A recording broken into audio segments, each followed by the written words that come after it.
realmente para el estudio, bienvenida, pero claro, pierde sentido, ¿no? A menos que, por ejemplo, bueno, si estamos haciendo un estudio bibliográfico, ¿no? Estamos que el estudio en sí mismo es un estado de la cuestión, por ejemplo, ¿no? Bueno, vamos a discutir con todas las estructuras teóricas de los temas, ¿no? Mostrarlas para que otras personas que quieran trabajar el tema lo puedan identificar. Pero si yo tengo un marco conceptual para analizar la evidencia empírica, si estoy haciendo un trabajo de campo, ¿no? Sea cualitativo o cuantitativo, la teoría que Herrera tiene que servir para analizar eso, tiene que ser recuperada, si no, no está el aporte, ¿no? Y entonces ahí también quería recuperar lo que alguno de los colegas mencionó ahora para hacer una pequeña diferenciación. Como decíamos, por ejemplo, en la investigación cuantitativa yo mido, ¿no? Yo mido relaciones entre variables, mido la existencia de una variable, mido la preponderancia de unas sobre otras, ¿no? Yo mido la existencia de determinados fenómenos. ¿Y cómo yo lo hago? Yo tengo que definir mis variables. ¿Qué son las variables? Cuando queremos modificar, las variables son las que van a tener la intención en cuanto sean los objetos de los que se va a estudiar. Ya. O sea, las variables es lo que yo voy a observar, digamos. O sea, mi problema es la deserción escolar, ¿no? Mi pregunta es ¿por qué los jóvenes en zonas rurales abandonan la escuela? Digamos, ¿no? Pero yo cómo observo eso. Yo lo observo en las matrículas, lo observo en los niveles de resistencia, lo observo en la cantidad de trabajo que tienen los jóvenes que compiten en su horario educativo, lo observo en los niveles de maternidad de las mujeres que abandonan la escuela y están relacionados con madres, con vivencias. Entonces, digamos, es como yo observo, ¿no? ¿Cómo es la realidad? Esa pregunta que finalmente es conceptual, yo la voy a poder ver y decir, ¿cómo voy a investigar esa pregunta? ¿No? ¿Cómo la voy a ver en la realidad empírica? ¿No?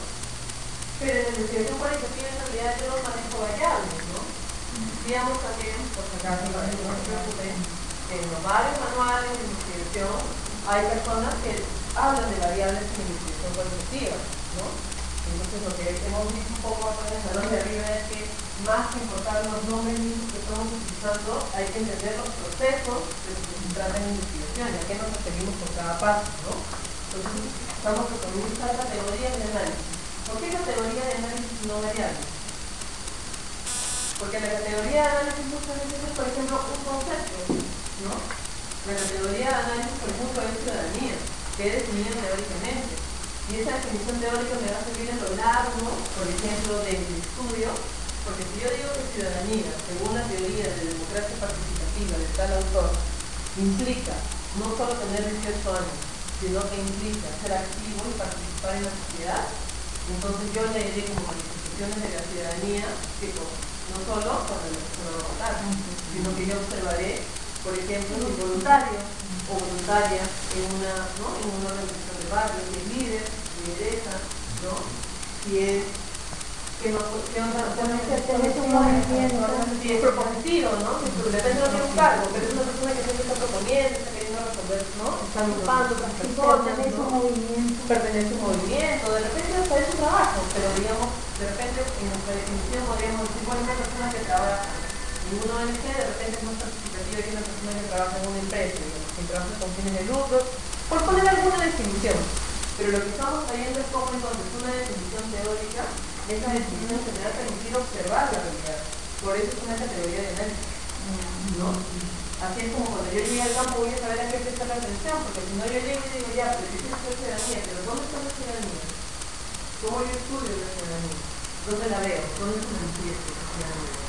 Se manifiesta en las elecciones, ya, pero también se manifiesta en los comités, ¿no? En las organizaciones locales, de repente en la propia familia, ¿no? No tiene que ver.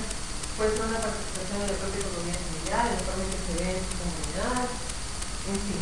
Entonces, otra vez, la construcción teórica de un concepto es la construcción de una categoría de análisis, ¿no? Es la definición de dónde yo voy a ver eso que estoy queriendo estudiar, ¿no? Realmente lo que tiene que definir un poco lo que vamos a observar, esta variedad de categorías. Por ejemplo, en el estudio del caso, ¿no? Ubico en el paralelo y el estudio del caso también quería decir los motivos de deserción. ¿Qué es lo que hacía?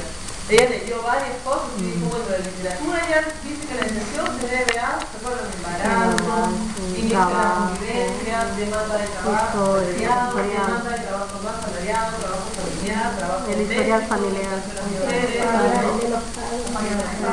de los padres, ¿no? Motivación, todas las cosas estaban dadas por la literatura.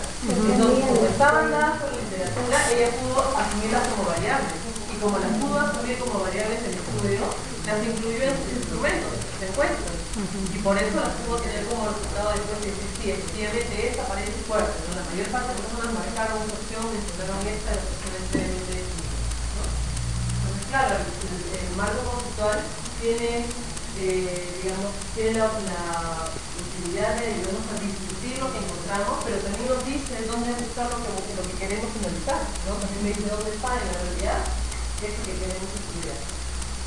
Y finalmente la metodología, a ver, la metodología es coherente, está bien planteada, es clara, me parece que es la correcta para responder esta pregunta.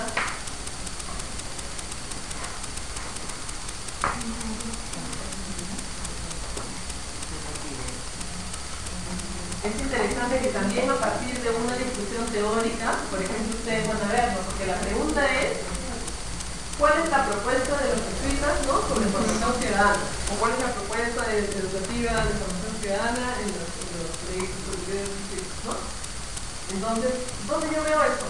Ahí también hay una definición teórica, ¿no? Porque es muy claro en los documentos. Pero ahí ellos están tomando una posición también y decir, pero no solo en los documentos, porque una cosa es lo que se escribe y otra cosa es lo que se hace, ¿no?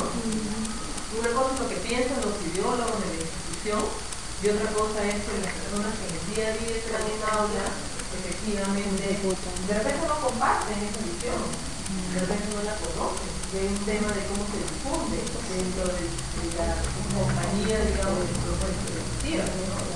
Entonces lo que ellas proponen es una comprensión más amplia, digamos, del proyecto educativo o de visión de la educación, que no basta ver el documento, hay que ir también a las aulas, hay que conversar con los actores invitados y ver cómo cada uno comprende esa propuesta.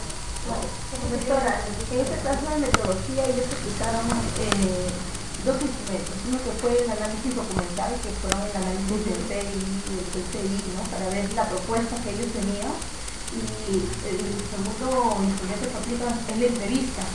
Pues, la entrevista tanto a los directivos, a los profesores y a los estudiantes, ¿no? Para saber si realmente existe esa relación entre lo que está y lo que se hace, ¿no? Y encuentran que en los colegios de Fe y de Alegría sí existe esa relación, pero en los colegios que pertenecen a los colegios privados jesuitas no encuentran esa relación. O sea, se queda en el papel, pero no se lleva a la práctica.